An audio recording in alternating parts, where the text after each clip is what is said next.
Select your language subtitles from settings. अस्सलाम वालेकुम, good afternoon. आप सबका मेरे चैनल पे वापस से स्वागत है। तो फाइनली फेडरल रिज़र्व ने जो है इंटरेस्ट रेट नहीं बढ़ाया। यही एक्सपेक्ट हम कर रहे थे जब से इन्फ्लेशन बढ़ के आ रही थी। मैं आपको यही बता रहा था कि मई में इंटरेस्ट रेट कट होना बड़ा मुश्किल है, बिकॉज फेडरल रिज़र्व के लिए बहुत मुश्किल की बात हो जाएगी अगर उन्होंने इस टाइम इंटरेस्ट रेट कट कर दिया। उसकी 2-3 वजहें हैं। एक तो सबसे पहले इन्फ्लेशन वापस से इंचिंग अप होने लगी है।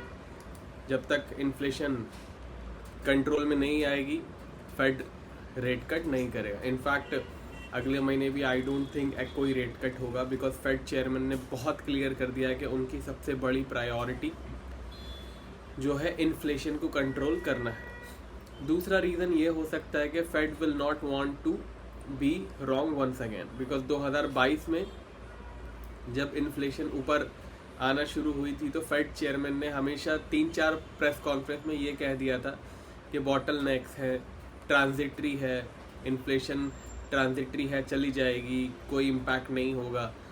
तो उसके बाद फेड की जो एक क्रेडिबिलिटी है कंट्रोल करने की इन्फ्लेशन, उसमें काफ़ी बड़ा हिट आया था, जो कि फेड ने बहुत मुश्किल से अपनी जो क्रेडिबिलिटी है ये इन्फ्लेशन को कंट्रोल करके बनाई है। तो अब फेड नहीं चाहेगा कि उनकी क्रेडिबिलिटी वापस से हिट हो, जिसकी वजह से फेड और भी ज़्यादा कॉशियस है इंटरेस्ट रेट कट करने में। ऑलरेडी इतनी हीटेड मार्केट है, इतनी हीटेड जॉब मार्केट है। कल इन्फ्लेशन का आंकड़ा तो नहीं था, कल जॉब्स के नंबर थे। 3.9% अनएम्प्लॉयमेंट रेट आया था। आपको एक रेफरेंस के लिए बता दूं, तकरीबन 50 साल में 50 से 55 साल में 27वें मंथ में 4% से नीचे अनएम्प्लॉयमेंट रेट आया। यानी कि पिछली बार 27 मंथ लगातार 4% से कम इंटरेस्ट रेट जब आया था तब 1953 या 63 था वो। तब ऐसा हुआ था कि 27 मंथ यानी 27 मंथ्स लगातार यूएस की अनएम्प्लॉयमेंट रेट 4% के नीचे आई थी। ट्रम्प के जो टेन्योर है उसके अंदर 12 या 13 महीने ऐसे थे जिसके अंदर अनएम्प्लॉयमेंट रेट 4% से नीचे था। बट बाइडन के टर्म में 27 मंथ्स ऐसा है कि 3.9 पर यानी 4% से नीचे है अनएम्प्लॉयमेंट रेट। दैट इज़ बहुत बड़ी एक, इसको इलेक्शन में आई एम श्योर कि जब प्रेसिडेंट का इलेक्शन की स्पीचेस होंगी ये पॉइंट रखा जाएगा, because it is kind of significant milestone for Biden government. तो अभी $2300 के आसपास बंद हुआ है। एक पीक से हमें अगर आप देखोगे तो $150 के आसपास का क्रैक तो मिला है। अगर आप लोज लगाओगे 2370-80 के आसपास के, तो 2430 के आसपास से 2280 तक $150 का एक क्रैश तो मिला है। अच्छा क्रैश ही कहेंगे, बिकॉज अच्छी लंबी कैंडल्स थी। बट करेक्शन इसे अभी भी नहीं कहेंगे। करेक्शन आने के लिए अभी भी $100-150 का फासला और तय करना पड़ेगा गोल्ड प्राइसेस को, तब जाके प्रॉपर करेक्शन माना जाएगा और करेक्शन की शुरुआत मानी जाएगी।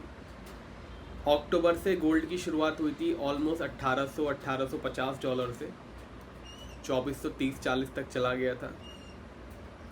30% के आसपास 6 महीने में एक अपसाइड आई है। मिनिमम 10% का करेक्शन हो, मिनिमम 10% का कट लगे अपने हाईएस्ट पॉइंट से, यानी कि 2430 से 240 पॉइंट का कट लगे, यानी कि आप कह सकते हो $2200 तक आए, तो हम कह सकते हैं कि हाँ करेक्शन में गोल्ड जा रहा है। 2200-2100 तक गोल्ड आएगा तब हम मानेंगे हाँ करेक्शन की शुरुआत हो चुकी है या फिर करेक्शन आ रहा है। उससे पहले गोल्ड प्राइसेस को करेक्शन कहना, करेक्शन में आना कहना नॉट अ सही फ्रेज नहीं है वो। अभी भी कंसोलिडेशन ही चल रहा है, कंसोलिडेशन ही कहेंगे जब तक $2200 ब्रेक नहीं करता है। चार्ट्स पे चलते हैं, अगले हफ्ते क्या क्या एक्शन हो सकता है और पिछले हफ्ते क्या हुआ, सब चार्ट से पता चलेगा। तो चार्ट्स पे चलते हैं। बाकी अगर आप चैनल पे पहली बार आए हैं तो सब्सक्राइब कर लीजिएगा, सब्सक्राइब के बाद लाइक भी दबा दीजिएगा अगर आप ऑलरेडी सब्सक्राइब कर चुके हैं। मार्केट कमेंट्री और पेड सिग्नल्स की जानकारी मेरी वेबसाइट पे अवेलेबल है। टीम का व्हाट्सएप नंबर भी डिस्क्रिप्शन में अवेलेबल है। बाकी हमारा जो अब टेलीग्राम चैनल है वो व्हाट्सएप पे भी आ गया है, उसका लिंक भी डिस्क्रिप्शन में है। सारी जानकारी डिस्क्रिप्शन में है, सो मेक श्योर एक बार आप डिस्क्रिप्शन ज़रूर चेक करें। चार्ट्स पे चलते हैं, देखते हैं क्या होता है। तो ये है गोल्ड का चार्ट। 2301-2302 डॉलर के आसपास बंद हुआ है। गोल्ड की शुरुआत हुई थी 2338 डॉलर से, 2338 से स्टार्ट हुआ था। उसके बाद गोल्ड ने लोस बनाए हैं तकरीबन 2280 डॉलर के, बट क्लोजिंग 2300 डॉलर के ऊपर की दी है। 2300 डॉलर के नीचे की थोड़ी सी क्लोजिंग हो जाती, मतलब नॉट 2299 बट 2290 या 2288 के आसपास की क्लोजिंग हो जाती तो एक थोड़ा सा ज़्यादा बेहतर, हमें थोड़ा सा एनालिसिस करने में थोड़ी सी आसानी होती, बट अनफॉर्चुनेटली ऐसा नहीं हुआ है। एक बहुत अभी भी जो है गोल्ड पॉजिटिव जोन में ही है। अगर आपको ऐसा लग रहा है कि ये 150 डॉलर गिर गया है तो गोल्ड वीकली एनालिसिस में वीक जोन में आ गया है, एब्सोल्युटली ऐसा नहीं हुआ है। अभी भी गोल्ड पॉजिटिव जोन में है वीकली चार्ट पे। ध्यान रखिएगा, ये हम इंट्राडे वाली एनालिसिस नहीं कर रहे हैं, ये हम पूरे वीक के एनालिसिस कर रहे हैं, तो इसलिए डेली चार्ट हम देख रहे हैं। अदरवाइज़ अगर आप मंडे टू फ्राइडे वाला वीडियो देखोगे तो हम आवरली चार्ट पे एनालिसिस करते हैं। तो अभी भी वीकली एनालिसिस के कंक्लूजन में गोल्ड और सिल्वर दोनों पॉजिटिव जोन में है। लेवल्स अभी हम देखेंगे। लेवल्स देखने से पहले अगले हफ्ते क्या क्या मेजर डेटा है वो देख लेते हैं। जो भी आप यहाँ टाइमिंग देख रहे हो वो सारे के सारे इंडियन स्टैंडर्ड टाइमिंग में है।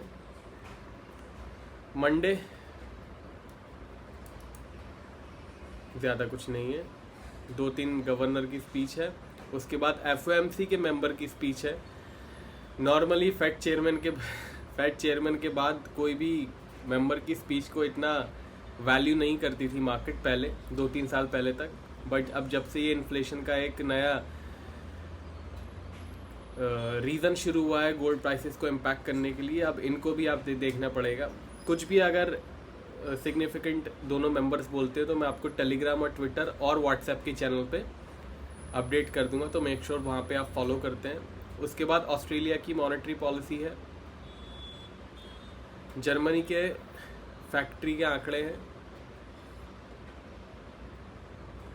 वेडनेसडे फ्रेंच हॉलीडे है, अगर आप फ्रांस जा रहे हो तो आपके लिए रहेगा ये।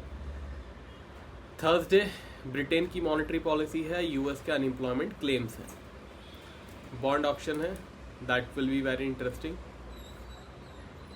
फ्राइडे ब्रिटेन के जीडीपी आंकड़े हैं, FOMC मेंबर की स्पीच है, कंज्यूमर सेंटीमेंट, इन्फ्लेशन एक्सपेक्टेशंस है, तो इन पे नज़र रहेगी। बाकी चार्ट्स पे आते हैं। ज़्यादा कुछ अगर आप नोटिस करोगे तो कोई भी मेजर आंकड़ा नहीं है अगले हफ्ते। मैंने इस साल 2024 में नोटिस किया है 4 महीने, जिस हफ्ते कोई भी मेजर आंकड़ा या फिर मेजर डेटा नहीं रहता है उस हफ्ते ही गोल्ड सबसे ज़्यादा एड़े चाले करता है। उस साल ही, उस टाइम ही, उस हफ्ते ही सबसे ज़्यादा वॉलेटिलिटी रहती है। होना उल्टा चाहिए था, बट क्या करें, 4 महीने में ये नोटिस किया है अगर किसी हफ्ते डेटा नहीं है उस हफ्ते बहुत ज़्यादा वॉलेटिलिटी होती है, थोड़ा सा डायरेक्शन लेस हो जाता है गोल्ड, तो ख्याल रखिएगा। पिछले हफ्ते फेडरल रिजर्व की प्रेस कॉन्फ्रेंस थी, नॉन फार्म पेरोल नंबर थे, अनएम्प्लॉयमेंट रेट थे, तब भी गोल्ड की डायरेक्शन को पढ़ना इतना ज़्यादा मुश्किल नहीं था। अब अगले हफ्ते थोड़ा सा शायद मुश्किल हो, तो कुछ भी अगर आप पोजीशन ले रहे हैं तो स्टॉप लॉस के साथ लीजिएगा। बाकी वीकली रेजिस्टेंस सपोर्ट मैं आपको दे देता हूँ। सपोर्ट है 2150 डॉलर का। इसके नीचे अगर गोल्ड की क्लोजिंग होती है, यानी कि अगर इसके नीचे गोल्ड क्लोज हो जाता है तो फिर गोल्ड के लिए प्रॉब्लम शुरू हो सकती है और गोल्ड तकरीबन 2100 डॉलर और 2000 डॉलर की तरफ जा सकता है। रेजिस्टेंस है 2430 का। 2430 के ऊपर अगर क्लोजिंग होती है तो फिर हो जाएगा तैयार 2500 डॉलर के लिए। ट्रेंड इसका अनचेंज है, पॉजिटिव है। ध्यान रखिएगा, ये पूरे वीक का एनालिसिस है, इंट्राडे एनालिसिस अलग होता है जो मंडे टू फ्राइडे मेरी वीडियोस में आता है। सिल्वर पे आते हैं। सिल्वर की शुरुआत हुई थी 27 डॉलर से, 27.18 से। लोस बने तकरीबन 26 डॉलर के, बट 26.50 पे आके इसने क्लोजिंग दी है।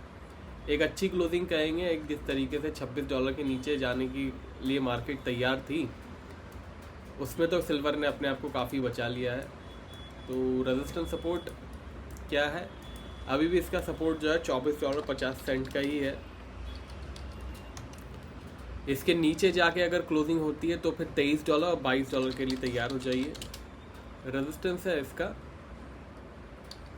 $28.50 का। 28.50 के ऊपर की क्लोजिंग का मतलब है $30 की तरफ जा सकते हैं। ट्रेंड इसका अभी भी पॉजिटिव बना हुआ है, तो रखिएगा ख्याल। क्रूड ऑयल, सबसे ज़्यादा मज़ेदारी क्रूड ऑयल के अंदर है।